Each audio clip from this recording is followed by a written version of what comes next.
آج 26واں پارہ ہے اور اس میں کافی صورتیں ہیں الحمدللہ. سورہ احقاف سے شروع ہوتا ہے اور سورہ ذاریات تک جاتا ہے, تو بے شمار ماشاءاللہ اس میں پیغامات ہیں, آیات ہیں, ریفلیکشنز ہیں. لیکن one of the best reflections جو میں اکثر سوچ کے اپنا دل جو ہے ظاہر ہے ہلکا کرتا ہوں, کبھی کبھی انسان کا دل بھاری ہو جاتا ہے, تو وہ ہے جنت کی ڈسکرپشن کے حوالے سے. یہ ہے جی چیپٹر 47 سورہ محمد آیت نمبر 15. مثل الجنت التی وعد المتقون, پرہیزگاروں کے لیے جس جنت کا وعدہ کیا گیا ہے اس کی شان کیا ہے. فیہا انہار من ماء غیر آسن وانہار من لبن لم یتغیر طعمہ, اس کی شان یہ ہے کہ اس میں نہریں بہہ رہی ہوں گی نتھرے ہوئے پانی کی, یعنی کہ rivers of water in altered, اور پھر نہریں بہہ رہی ہوں گی ایسے دودھ کی کہ جس کے مزے میں ذرا فرق نہ آیا ہوگا. وانہار من خمر لذۃ للشاربین وانہار من عسل مصفا ولہم فیہا من کل الثمرات ومغفرۃ من ربہم, اور دودھ کی نہریں بہہ رہی ہوں گی ایسی شراب کی جو پینے والوں کے لیے لذیذ ہوگی, نہریں بہہ رہی ہوں گی صاف شفاف شہد کی, اس میں ان کے لیے ہر طرح کے پھل ہوں گے اور ان کے رب کی طرف سے بخشش. کیا وہ شخص جس کے حصے میں جنت آنے والی ہے ان لوگوں کی طرح ہو سکتا ہے جو جہنم میں جائیں گے اور جنہیں ایسا گرم پانی پلایا جائے گا جو ان کی آنتیں تک کاٹ دے گا, اللہ معاف کرے.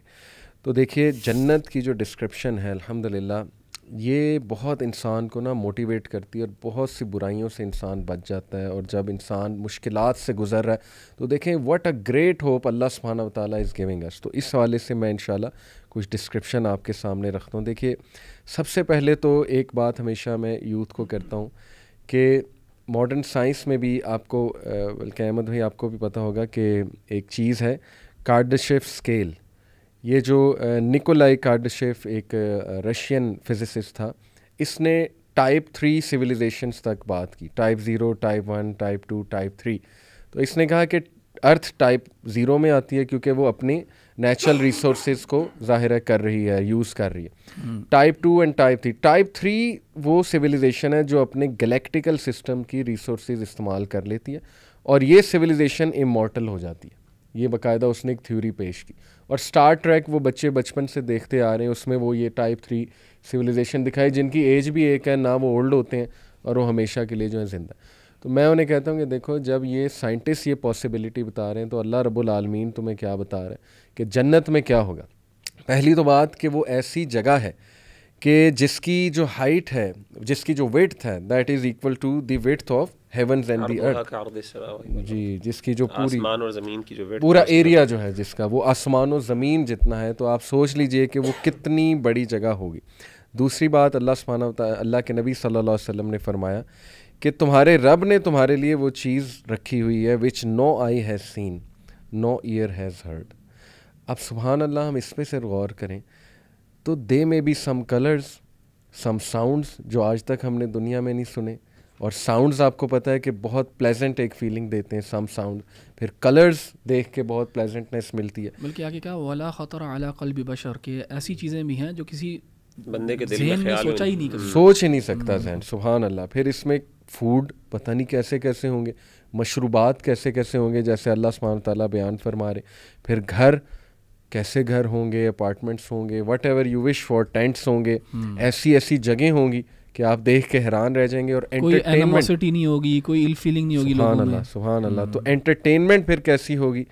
پھر نو سیڈنس نو نوائز, جیسے جبرائیل السلام جب آئے انہوں نے حضرت خدیجہ کو کہا نا کہ اللہ آپ کو سلام کرتے ہیں اور اللہ آپ کو بشارت دیتے ہیں ایک ایسی جگہ کی, ایسے محل کی جو کہ پرلز سے بنا ہوا ہے اور اس میں کوئی نوائز نہیں ہے اور کوئی سیڈنس نہیں ہے. سبحان اللہ.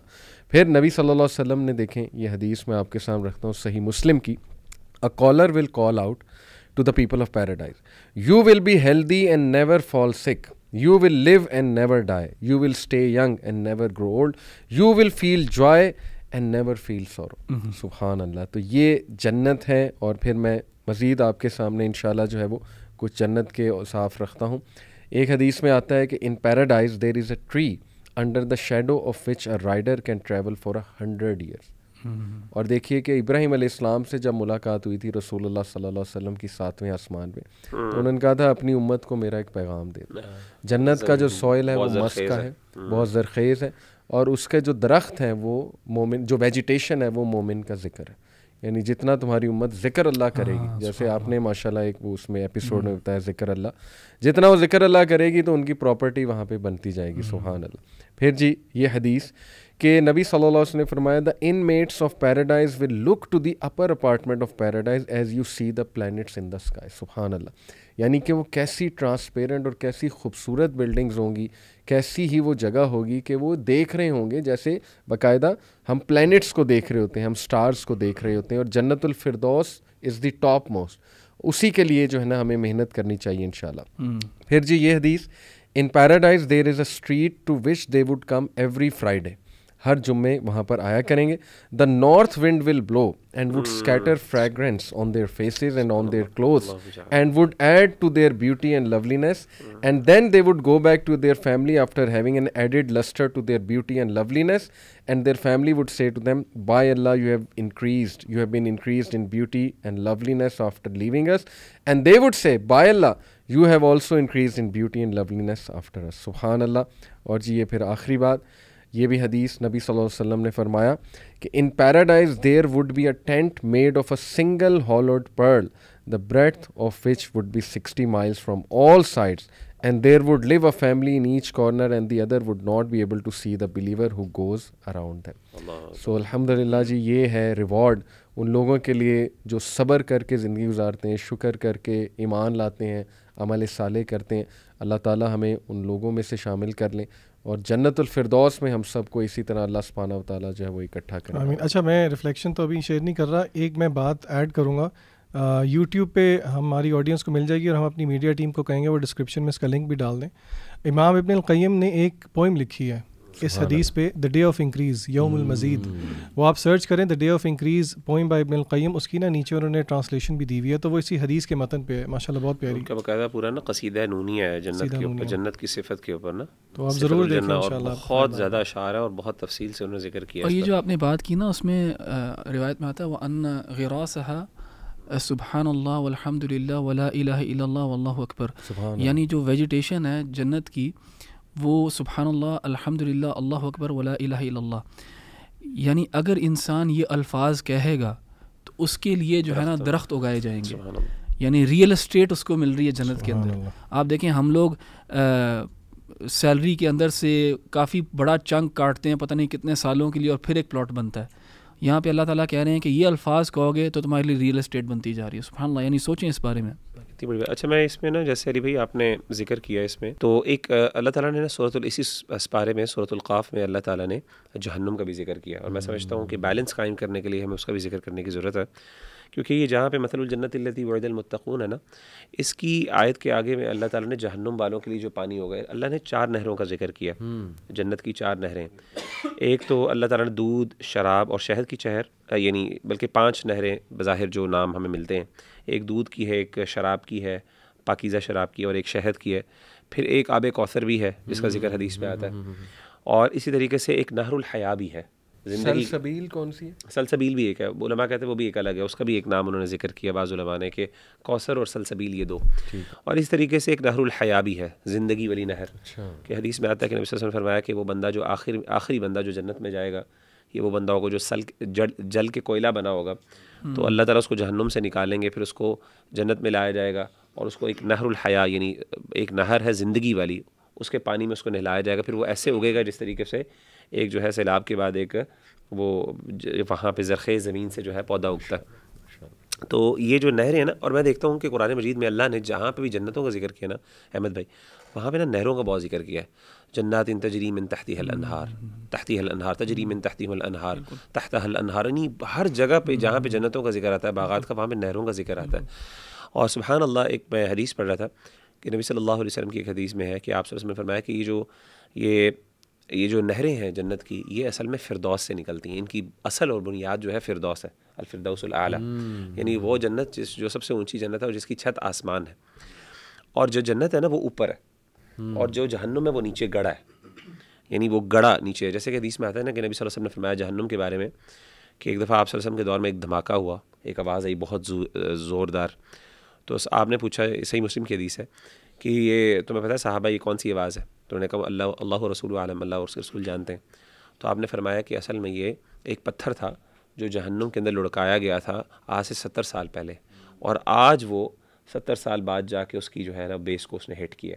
امیجن کریں کہ وہ اگر آپ لاز آف فزکس بھی اپلائی کریں تو ایکسیلریشن ہوتی رہتی ہے, اور کتنا اس پہ 70,000 سے وہ کتنی ایکسیلریشن ہوگی. تو یہ اس کی ڈیپتھ ہے سبحان اللہ, کہ وہ اتنی گڑا ہے وہ پورا نیچے. اور سبحان اللہ یہ جو مخلوقات ہیں نا, یہ جو جہنم اور جنت, یہ اللہ کی بہت بڑی مخلوقات ہے. یعنی میں سمجھتا ہوں واللہ عالم کہ شاید اس سے بڑی اللہ کی کوئی مخلوق نہیں ہے جنت اور جہنم سے. حدیث میں آتا ہے نبی صلی اللہ علیہ وسلم نے فرمایا کہ یعنی خاص طور پہ یہ جو آیت میں نے آپ کے سامنے پڑھا تھا, سورہ قاف کی آیت تھی, آیت نمبر 30, یوم نقول لجہنم هل امتلأت, جس دن ہم جہنم سے کہیں گے کہ یا تو بھر گئی ہے, وتقول هل من مزید, وہ کہے گی کہ کوئی کیا اس اور بھی ہے. اس کا مطلب ہے جنت اور جہنم جو زندہ ہے یہ اللہ کی مخلوقات ہے. اور ایک اور حدیث میں آتا ہے, ایک اور آیت ہے قرآن مجید کی, اس میں باقاعدہ اللہ نے ذکر کیا ہے کہ یہ چنگھاڑتی, گدے کی طرح ہینکتی ہے, آوازیں نکالتی ہے. اللہ معاف کرے لیاذ باللہ, جب اپنے وہ دیکھے گی نا, اپنے جو لوگ جو اس کے اندر داخل ہوں گے ان کو دیکھ کے چنگھاڑے گی, گدے کی طرح آوازیں نکالے گی, اللہ معاف کرے. اور اس حدیث کی جو ہے وہ تفسیر میں علماء نے حدیث ذکر کی ہے, جو بھی صحیح مسلم کی ہے, کہ اللہ کے رسول صلی اللہ علیہ وسلم نے فرمایا کہ یہ جہنم مانگتی رہے گی مزید اور بھرتی رہے گی. اتنی بڑی مخلوق, یعنی اتنی بڑی اللہ کی مخلوق ہے, ٹو دی ایکسٹینڈ کہ اللہ تعالیٰ اپنے قدم مبارک کو اس میں رکھیں گے, تب وہ کہیں گی قط بس, اب بس ہوگی میری. اور ایک اور بڑی حدیث میں سبحان اللہ, صحیح بخاری کی حدیث میں پڑھ رہا تھا اس حوالے سے, تو میرے سبحان اللہ رونگٹے کھڑے ہو گئے, literally I had goes bumps. صحیح بخاری کی حدیث ہے اور یہ مسلم میں بھی ہے. آپ نے فرمایا جنت اور جہنم نے آپس میں جھگڑا کیا, اور آپ نے فرمایا کہ جہنم نے کہا اوثرت بالمتکبرین والمتجبرین, یعنی مطلب یہ پیرافریز اگر میں کروں کہ جہنم جو ہے وہ تیار کی گئی ہے تکبر کرنے والوں کے لیے, اور جبار جو لوگوں کے اوپر جبر اور ظلم کرنے والے ان کے لیے, ایروگنٹ اور ظالموں کے لیے. اس نے جہنم نے کہا کہ بڑے پراؤڈلی کہا, اور جنت نے کہا مالی لا يدخلنی الا الضعفاء الناس وسقطهم, کہ میں تو وہ ہوں کہ جس کے اندر کمزور ترین لوگ, یعنی جو دنیا کے اندر سب سے گرے پڑے, سقطهم جو گرے پڑے لوگ ہوتے ہیں نا, میں ان کے لیے ہوں. سبحان اللہ. اسے پتہ چلا کہ ایروگنٹ اور متکبر کی اصل جگہ اللہ معاف کرے جہنم ہے, اور غریب اور کمزور لوگ اکثر میجورٹی وہ جنت میں ہوں گے. اور آپ نے فرمایا قال اللہ تبارک و تعالی, اللہ تعالیٰ نے جب دیکھا یہ آپس میں اختصما, یہ آپس میں جھگڑا کر رہے ہیں, تو اللہ تعالیٰ نے جنت سے کہا انتی رحمتی, تو میری رحمت ہے, ارحم بک من اشاء من عبادی, میں تیرے ذریعے اپنے بندوں میں سے جس پہ چاہوں گا رحم کروں گا. اور پھر آگ کو کہا انما انتی عذابی, تو میرا عذاب ہے, اعذب بک من اشاء من عبادی, کہ میں تیرے ذریعے اپنے بندوں میں سے جس کو چاہوں گا عذاب دوں گا. ولکل واحدۃ منہما ملؤھا, وَلِكُلٍّ وَاحِدَةٍ مِّنْهُمَا مِلْؤُهَا, تم دونوں کو میں بھروں گا, یعنی تم دونوں کے لیے بھرنا ہے. اللہ تعالیٰ تو دونوں کو بھریں گے. اور اللہ فرماتے ہیں کہ اب لمبی حدیث ہے, میں اس کو یعنی مطلب بتا دیتا ہوں مفہوم. اللہ نے فرمایا کہ جہنم میں تجھے اس طرح بھروں گا کہ میں تیرے اندر قدم رکھوں گا اور تو بھر جائے گی. اور جنت کے لیے اللہ تعالیٰ کیسے بھریں گے کہ جنت کے اندر لوگ کم ہوں گے, اور اس کے اندر وہ کیسے بھریں گے, اللہ تعالیٰ اس کے لیے ایک مخلوق پیدا کریں گے قیامت کے دن. وہ کیسی مخلوق ہوگی واللہ عالم, اس کی حقیقت ہمیں نہیں پتہ, لیکن حدیث میں آتا ہے اللہ کے رسول نے فرمایا وَأَمَّا الْجَنَّةُ فَإِنَّ اللَّهَ عَزَّ وَجَلَّ يُنْشِئُ لَهَا خَلْقًا, اللہ اس کے لیے ایک نئی مخلوق پیدا کریں گے جس سے اس کو بھریں گے. سبحان اللہ. یہ اللہ تعالیٰ نے جنت اور جہنم کی جو ہمیں صفات بیان کی, یہ ہمیں یعنی طمع کے لیے, ایسپیریشنز کے لیے, اور ڈرنے کے لیے, خوف کے لیے, کہ ہم ایک ہی وقت میں اللہ تعالیٰ سے امید بھی رکھیں جنت کی اور ساتھ خوف بھی رکھیں, اور تبھی انسان کی زندگی جو ہے ہمیشہ انسان کی زندگی بیلنس طریقے سے چل سکتی ہے انشاءاللہ. اچھا, میری اتنا کچھ ہے اس پارے میں, لیکن میں اس پارے کی جو پہلی صورت ہی ہے سورہ احقاف, اس کے آخری رکوع سے ایک انسیڈنس ہوا تھا سیرہ میں, جو کہ اللہ نے قرآن مجید میں اس کا ذکر کیا, جنوں کا, وہ میں آپ کے سامنے رکھوں گا. جی, وہ جنات کا تھا. اور اس انسیڈنس کو بتانے سے پہلے تھوڑا سا میں چاہوں گا کہ ہم غور کریں کہ دیکھیں ہماری زندگی میں بہت سارے مراحل آتے ہیں جب ہم قرآن سنتے ہیں, ہم قرآن کو چلیں سمجھ بھی لیتے ہیں. آج کل آئی تھنک وہ پرائم ٹائم ہے جب ہم بہت زیادہ قرآن سنتے ہیں. تو ایک ہمارا رویہ ہے اور ایک رویہ تھا جنوں کا جب انہوں نے قرآن مجید کو سنا. یہ آیت نمبر 29 سے اگلی کچھ آیات ہیں. اللہ فرماتے ہیں اعوذ باللہ من الشیطان الرجیم وَإِذْ صَرَفْنَا إِلَيْكَ نَفَرًا مِّنَ الْجِنِّ يَسْتَمِعُونَ الْقُرْآنَ. اور مینشن بتائیے اے محمد صلی اللہ علیہ وسلم, when be directed a few of the جن, جب جنوں میں سے کچھ جنوں کو ہم نے قرآن مجید انہوں نے آپ سے سنا, اور جب انہوں نے اس کو سنا تو انہوں نے کہا فلما حضروہ قالوا انصتوا کہ غور سے سنو، فلما قضی اور جب وہ تلاوت ختم ہو گئی تو وہ واپس گئے اپنی قوم کے پاس، ولوا الی قومہم منذرین، وارنرز بن کے، یعنی کہ دعویٰ نیسیسیٹیٹ ہو گیا قرآن مجید سننے کے بعد۔ آگے اللہ کہتے ہیں قالوا یا قومنا، انہوں نے کہا اے ہماری قوم، انا سمعنا کتابا، ہم نے ایک ایسی کتاب سنی ہے، انزل من بعد موسیٰ، جو کہ نازل ہوئی ہے موسیٰ کے بعد، مصدقا لما بین یدیہ یہدی الی الحق و الی طریق مستقیم، جو کہ کنفرم کر رہی ہے جو کہ اس سے پہلے تھا اور جو کہ گائیڈ کرتی ہے حق کی طرف اور سیدھے راہ کی طرف۔ یا قومنا، اے ہماری قوم، اجیبوا داعی اللہ، اس کالر کو یعنی کہ محمد صلی اللہ علیہ وسلم کی رسپونڈ کو، ان کی کال کو رسپونڈ کرو اور ان پہ ایمان لے کے آؤ، اس کے عوض اللہ تمہیں معاف کرے گا اور تمہارے گناہوں کو معاف کرے گا اور تمہیں پروٹیکٹ کرے گا ایک من عذاب علیم۔ تو اس سے ایک ریفلیکشن بندہ سوچتا ہے کہ دیکھیں جن بھی اللہ کی مخلوق ہیں، ہم بھی اللہ کی مخلوق ہیں، اور ایک ہمارے اوپر قرآن آتا ہے اور ایک جنوں کے اوپر دیکھیں قرآن آتا ہے، تو کیسے وہ سن کے فوراً اس پہ عمل کرتے ہیں اور اس پیغام کو آگے پہنچاتے ہیں، اور یہی اصل میں اسپرٹ ہے جو کہ اللہ تعالیٰ چاہتے ہیں۔ جس طرح کہ احمد بھائی نے ایک ایپیسوڈ میں تذکرہ کیا تھا کہ قرآن مجید کے کچھ حقوق ہیں ہم پر، ان پہ ایمان لایا جائے، اس کو پڑھا جائے، اس کو سمجھا جائے اور پھر اس کو آگے پہنچایا جائے، اور ہم اپنی آڈینس کو اور سننے والوں کو اور خود بھی یہ بات سمجھیں کہ قرآن مجید کے پیغام کو آگے پہنچانے کو ہلکا نہ جانیں، کیونکہ اللہ نے قرآن مجید میں اس کو کہا وجاہدہم بہ جہادا کبیرا۔ اللہ نے غالباً یہ سورہ فرقان کی آیت ہے، اللہ نے کہا اے نبی اس قرآن کے ذریعے آپ ان کے ساتھ جہاد کیجیے۔ تو یہ ہلکا عمل نہیں ہے قرآن مجید کو سمجھ کے اس کا داعی بننا اور اس کو لے کے کھڑے ہونا اور اس کو آگے پہنچانا۔ خیرکم من تعلم القرآن وعلمہ، جیسے کہ نبی کریم صلی اللہ علیہ وسلم فرمایا تم میں سے بہترین وہ ہیں جو کہ قرآن سیکھیں، سکھائیں، پڑھیں اور پڑھائیں، او کما قال النبی صلی اللہ علیہ وسلم۔ اچھا، یہ اسی پارے میں سورۃ الاحقاف میں نا ایک آیت ہے جو ایک آیت پہلے بھی ریپیٹ ہوئی ہے ایک انداز کے اندر، لیکن اس میں ایک تھوڑا سا فرق انداز ہے اس کا آیت کا۔ اللہ سبحانہ وتعالیٰ کہتے ہیں ان الذین قالوا ربنا اللہ ثم استقاموا فلا خوف علیہم ولا هم یحزنون، کہ جو بھی لوگ ہیں جنہوں نے کیا کہا انہوں نے ربنا اللہ، کہ اللہ ہمارا رب ہے، ثم استقاموا اور پھر استقامت اختیار کی، پھر کنسسٹنٹ ہو گئے اس کے اوپر، پھر اس کے جتنے بھی تقاضے تھے اس اسٹیٹمنٹ کے انہوں نے اس کو پورا کیا، تو ان کے ساتھ کیا ہوگا؟ فلا خوف علیہم ولا هم یحزنون، تو نہ ان کے اوپر کوئی خوف ہوگا اور نہ ہی وہ حزن کریں گے۔ اسی طرح ذیشان بھائی نے ایک پچھلے ایپیسوڈ میں سورہ فصلت میں شیئر کیا تھا، انہی دو کوالٹیز کے بارے میں اللہ تعالیٰ کیا کہتے ہیں، ان الذین قالوا ربنا اللہ ثم استقاموا تتنزل علیہم الملائکہ۔ تو یہ دو چیزیں جو ہے نا بڑی اہم ہیں۔ رسول اللہ صلی اللہ علیہ وسلم کے پاس ایک صحابی آئے اور انہوں نے کہا کہ یا رسول اللہ مجھے ایسی کوئی نصیحت کریں جو مجھے کفایت کرے گی، تو آپ صلی اللہ علیہ وسلم نے یہی بات ان کو کہی، قل آمنت باللہ ثم استقم، کہ تم یہ کہو کہ میں اللہ تعالیٰ پہ ایمان لے کے آؤں اور پھر استقامت اختیار کرو اس کے اوپر۔ اینڈ یہ جو ہے نا ہے بہت ہی مختصر ایڈوائس لیکن بہت جامع، کیونکہ اس میں ہر چیز کور ہو جاتی ہے کہ جب آپ نے یہ دعویٰ کر لیا کہ میں اللہ تعالیٰ پہ ایمان لے کے آؤں، پھر استقامت اس پہ مستقیم رہنا یا اس کے اوپر اسٹیڈ فاسٹ رہنے کا مطلب یہ ہے کہ جتنے بھی اس کے جو تقاضے ہیں وہ آپ نے پہ پورے کرنے ہیں، اینڈ وہ کنسسٹنٹلی کرنے ہیں جب تک کہ حتی یأتیک الیقین، جب تک کہ آپ کو موت نہ آ جائے، اس کے اوپر انسان نے چلنا ہے۔ اور پھر اللہ تعالیٰ کیا کرے گا دنیا کے لحاظ سے بھی اور آخرت کے لحاظ سے بھی، لا خوف علیہم ولا هم یحزنون، کہ نہ ان کے اوپر کوئی خوف ہوگا اور نہ ہی وہ حزن کریں گے۔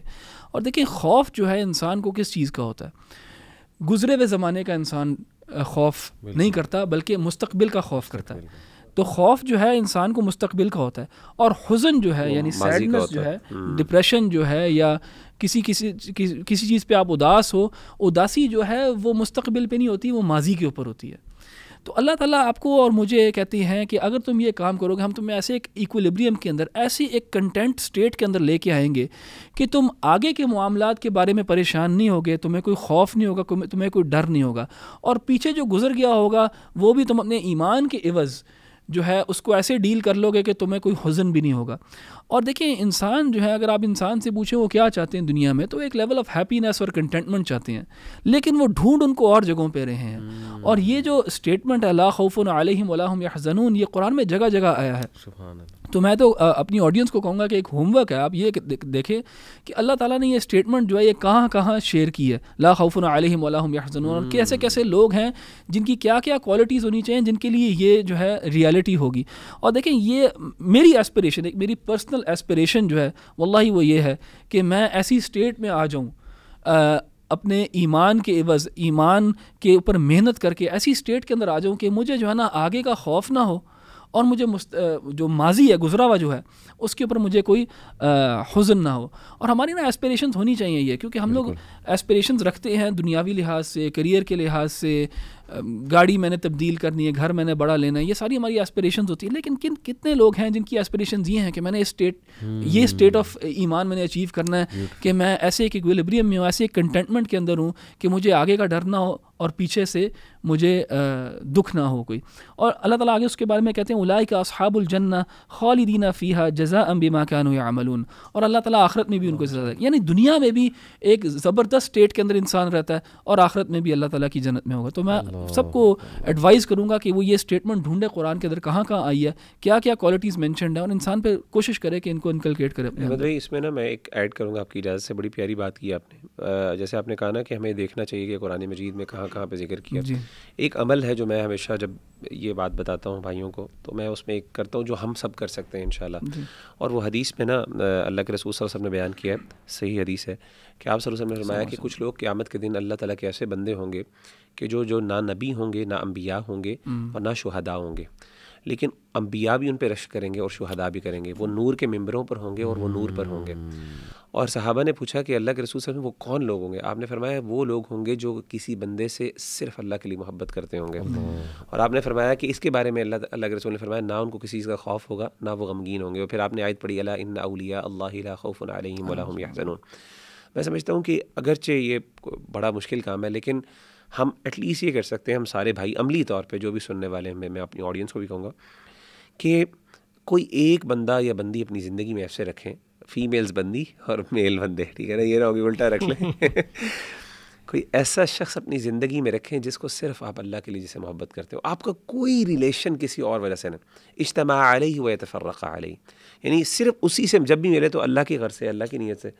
یقین کریں یہ ایک ٹکٹ ہے، یہ ہم ایک اللہ کے سامنے پیش کر سکتے ہیں، اللہ کہ یہ ایک میرا ریلیشن ہے جو صرف تیرے لیے تھا اور کوئی اس میں. یہاں پہ میں ایک آپ کی بات کاٹوں گا، یہاں پہ ہم اپنا تذکرہ کریں گے. ہمارے ایک بہت پیارے بھائی کا فوت ہو گئے ہیں رحمہ اللہ، عمیر بھائی. اس طرح جو ہے نا وہ ان کی عادت یہ تھی کہ وہ گھر آتے تھے، بیل دیتے تھے، سلام کرتے تھے اور وہ کہتے تھے میں آپ سے صرف اس لیے ملنے آیا ہوں کہ مجھے اللہ کی خاطر آپ سے محبت ہے، اور وہ چلے جاتے تھے. تو ہم آڈینس سے بھی ریکویسٹ کریں گے ان کے لیے دعا کریں، اللہ تعالیٰ ان کی مغفرت کرے. بہت پیارے بھائی تھے ہمارے. آمین آمین. میں بس ایک بات احمد بھائی آپ کی بات میں ایڈ کر دوں کہ آپ نے بتایا کہ ہم ویژن بڑا نہیں بناتے ہیں اور چھوٹی سوچ رکھتے ہیں. تو ابھی پچھلے دنوں نا مجھے ایک سسٹر ہیں، آنٹی ہیں ایکچولی، وہ اسلام آباد سے میسیج آیا. انہوں نے کہا کہ میں نے آپ سے ڈسکس کرنا ہے کہ how can I achieve my vision. میں نے کہا اچھا آپ کا کیا ویژن ہے؟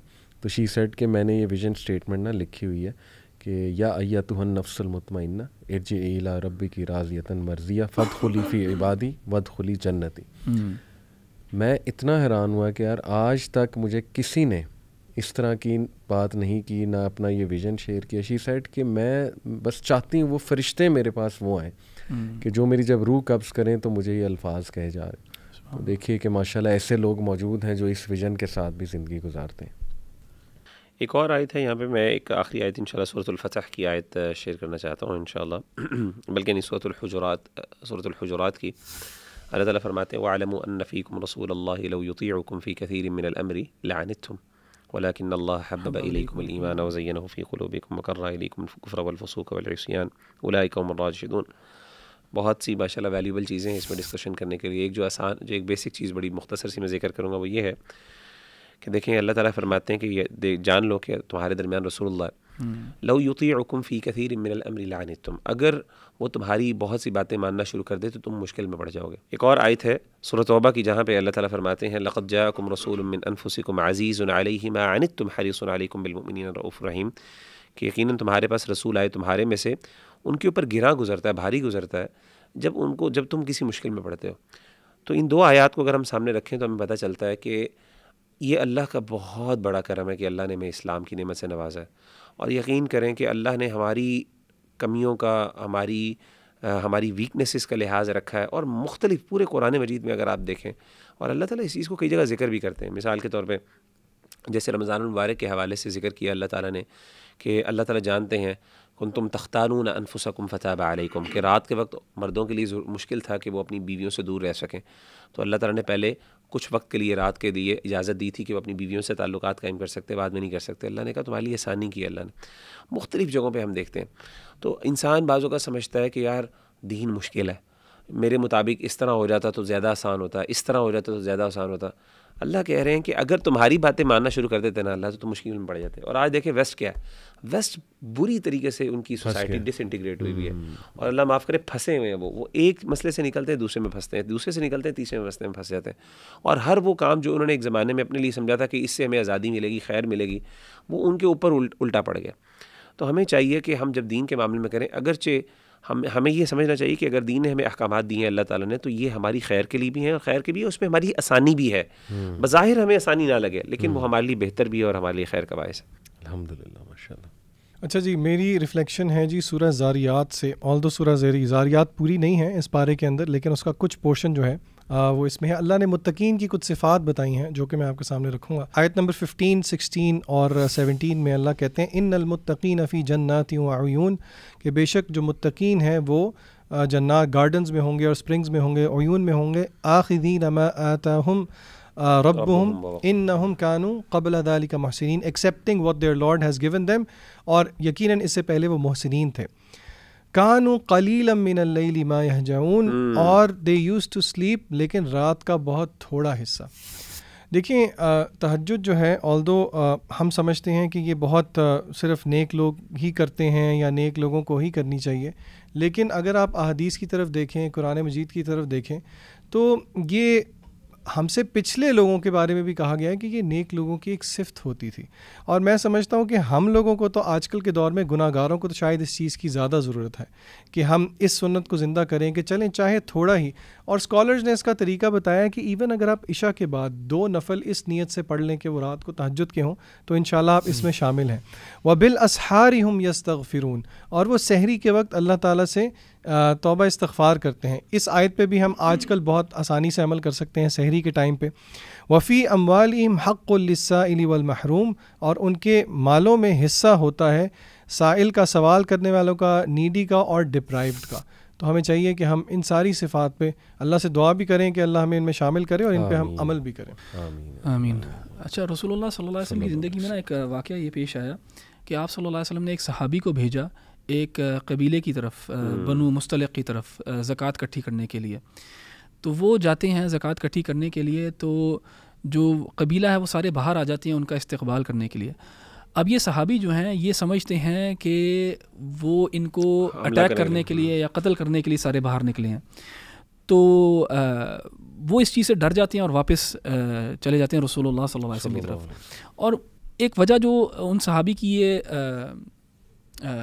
مس انڈرسٹینڈنگ کی ایک وجہ یہ بھی تھی کہ دورہ جاہلیت کے اندر ان کے قبیلے میں اور ان کے قبیلے میں جنگ تھی آپس میں، تو وہ ان کو تھوڑا سا ڈر تھا کہ شاید ابھی بھی ان کے اندر وہ اینیموسٹی ہو، تو وہ واپس چلے جاتے ہیں رسول اللہ صلی اللہ علیہ وسلم کے پاس، اور آپ صلی اللہ علیہ وسلم کو جا کے کہتے ہیں کہ انہوں نے زکوٰۃ دینے سے انکار کر دیا۔ جب رسول اللہ صلی اللہ علیہ وسلم اس معاملے کی تحقیق کرتے ہیں تو پتہ لگتا ہے کہ انہوں نے انکار نہیں کیا تھا بالکل بھی، بلکہ وہ تو استقبال کرنے نکلے تھے ان صحابی کا۔ اور اس موقع پہ نا یہ سورہ حجرات کی یہ آیت ہے، بڑی مشہور آیت ہے، وہ نازل ہوئی جس میں اللہ سبحانہ وتعالیٰ کہتے ہیں یا ایھا الذین آمنوا ان جاءکم فاسق بنبأ فتبینوا، کہ اے اہل ایمان جب تمہارے پاس کوئی فاسق آئے کوئی بڑی خبر لے کے، تو پھر اس کی تحقیق کر لیا کرو، اس کو چیک کر لیا کرو، اس کو ویریفائی کر لیا کرو۔ ان تصیبوا قوما بجہالۃ فتصبحوا علی ما فعلتم نادمین، تاکہ یہ نہ ہو کہ تم ایسا کوئی قدم اٹھا لو کسی قوم کے خلاف اور پھر تم جو ہے نا ندامت کرو کہ یہ ہم نے کیا کر دیا۔ اور یہی ہونے لگا تھا اس کانٹیکس کے اندر کہ اگر تو رسول اللہ صلی اللہ علیہ وسلم تحقیق نہ کرتے اور یہی ایسرٹین کر لیتے کہ انہوں نے انکار کر لیا زکوٰۃ دینے سے، جو کہ ایک ایکٹ آف وار ہے اگینسٹ دا مسلمس، تو پھر جنگ ہو جاتی۔ اور ایسے ہی ہوا تاریخ کے اندر بھی، رومرز جو ہیں باتیں پھیلانا، اس سے جو ہے نا بڑا نقصان ہوتا ہے، خاندانوں کے اندر بھی نقصان ہوتا ہے، ورک آرگنائزیشنز کے اندر بھی نقصان ہوتا ہے۔ جہاں بھی ایک گروپ آف پیپل کٹھے کوئی کام کر رہے ہیں نا، وہاں پہ رومرز جو ہیں وہ بہت بربادی اور بہت زیادہ نقصان پہنچاتے ہیں۔ تو یہاں پہ ایک بڑی اہم جو ہے نا تربیت کی گئی ہے اہل ایمان کی۔ اللہ تعالیٰ نے کہا ان کو کہ کوئی بھی خبر آئے تمہارے پاس، خاص طور پہ ایسے بندے کی طرف سے آئے جس کے بارے میں آپ کو اس کا کیریکٹر کے بارے میں شک ہو اور وہ اتنا ٹرسٹ وردی پرسن نہیں ہے، فاسق کا ورڈ آیا ادھر، اس کے معاملے میں، اور کوئی بڑی خبر لے کے آئے، نبا، یعنی کوئی عام خبر نہیں ہے، نبا ہوتی ہے کوئی بڑی اہم خبر، تو اس کو چیک کرنا ضروری ہے، اور یہاں پہ اللہ سبحانہ و تعالیٰ نے حکم دیا ہے کہ اس کو چیک کرو، تو یعنی یہ فرض کے اس کے اوپر ہے، اسٹیٹس کے اوپر ہے، درجے کے اوپر ہے. اور اسی آیت سے نا استدلال کیا امام رازی نے اور قرطبی نے اور امام علوسی رحمہ اللہ نے کہ جو حدیث سائنسز ہیں ان کے اندر اگر ایک راوی بھی ہے، اگر وہ انفارمیشن لے کے آ رہا ہے تو وہ قابل اعتماد ہے وہ روایت جو، اور یہ ہماری ایک ایکیڈیمک بحث ہے اس کے اندر، لیکن اس آیت سے وہ استدلال کرتے ہیں یہ پرووائڈیڈ یہ کہ وہ اس کا کیریکٹر وغیرہ چیک کیا جائے اور وہ فاسق نہ ہو اور وہ ٹرسٹ وردی، اور اس کے اوپر پھر پوری جو ہے سائنس آف حدیث جو ہے کھڑی کی گئی ہے، جس کے اوپر ہر روایت جو ہے رسول اللہ صلی اللہ علیہ وسلم کے پاس ہمارے تک جو آئی ہے اس کو چیک کیا جاتا ہے ایک میکینزم کے تھرو دیکھنے کے لیے کہ یار یہ ٹھیک ہے کہ غلط ہے. اور تاریخ میں ہسٹری کی ایسی چیکنگ کبھی بھی نہیں ہوئی اس لیول کے اوپر کہ آپ کو ہر بندے کا پتہ ہو کہ کہاں سے کہاں تک بات پہنچی ہے اور اس بندے کا کیریکٹر کس قسم کا تھا کس قسم کا نہیں تھا. تو یہ اس آیت کی انسپریشن ہے، یہ حدیث سائنسز کی جو چیکنگ کا جو میکینزم بنایا گیا. احمد بھائی یہاں پہ ایک اور نا سورہ نساء کی ایک اور آیت ہے، اس میں بھی اللہ تعالیٰ نے اس سے ملتے جلتی بات ذکر کی، یا ایھا الذین آمنوا اذا ضربتم فی سبیل اللہ فتبینوا ولا تقولوا لمن القى الیکم السلام لست مؤمنا تبتغون. وہاں پہ بھی ایک واقعہ ذکر آتا ہے کہ صحابہ نکلے تھے کسی ایکسپیڈیشن کے لیے، تو وہاں پہ ایک چرواہا تھا، اس نے ان کو سلام کر دیا، تو انہوں نے اس کو قتل کر کے اس کی جو ہے نا وہ اس کا فلاک لے کے آگے. تو اللہ کے رسول نے صلی اللہ علیہ وسلم نے فرمایا کہ انہوں نے کہا کہ صحابہ نے کہا اللہ کے رسول ہم نے تو اس لیے کیا تھا کہ یہ تو ہم سے ڈر کے جو ہمیں سلام کرتا اور بظاہر مسلمان ہو رہا تھا، اس نے کون سا حقیقت میں مسلمان تھا. تو اللہ نے کہا وہاں پہ بھی فتبینوا، تحقیق کر لیا کرو، اور ہر وہ بندہ جو تمہیں سلام کہتا ہے تمہیں، اور وہاں سے پتہ چلتا ہے کہ ظاہری اسلام ظاہر کو دیکھتا ہے لیکن ایٹ دا سیم ٹائم تحقیق کی بھی حکم دیتا ہے. اور اس معاملے میں وہی والی بات ہے کہ تم دنیا کو چاہتے ہو لیکن اللہ تعالیٰ جو ہے نا آخرت کو چاہتے ہیں، تو انسان کو چاہیے کہ بڑی ندامت سے بچنے کے لیے کام کریں. آمین آمین. میں بس ایک اپنی شیئر کر لوں سیکنڈ ریفلیکشن، یہ اس لیے بھی امپورٹنٹ ہے کیونکہ احمد بھائی آپ نے جو بات کی نا کہ بڑا اللہ سبحانہ و تعالیٰ ہم سے ڈیمانڈ کیا کرتا ہے، تو اس حوالے سے یہ سورہ حجرات کی آیت نمبر 17 ہے. اللہ کہتے ہیں یمنون علیک ان اسلموا قل لا تمنوا علی اسلامکم بل اللہ یمن علیکم ان ہداکم للایمان ان کنتم صادقین.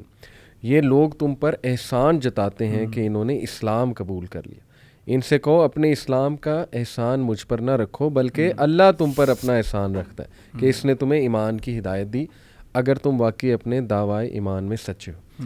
اب یہ آیا ایگزیکٹلی فٹ ہوتی ہے ہم بورن مسلمس میں، کہ جو اسلام کو فار گرانٹیڈ لیتے ہیں اور چند ایک نمازیں پڑھ کے ہم یہ سمجھتے ہیں کہ ہم نے تو بہت ہی کوئی نیکی کا کام کر لیا، یا تھوڑے سے فرائض پہ عمل کر کے ہم کہتے ہیں کہ لو جی اب تو ہم پکے مومن ہو گئے، حالانکہ وہ تو بیر منیمم ہے.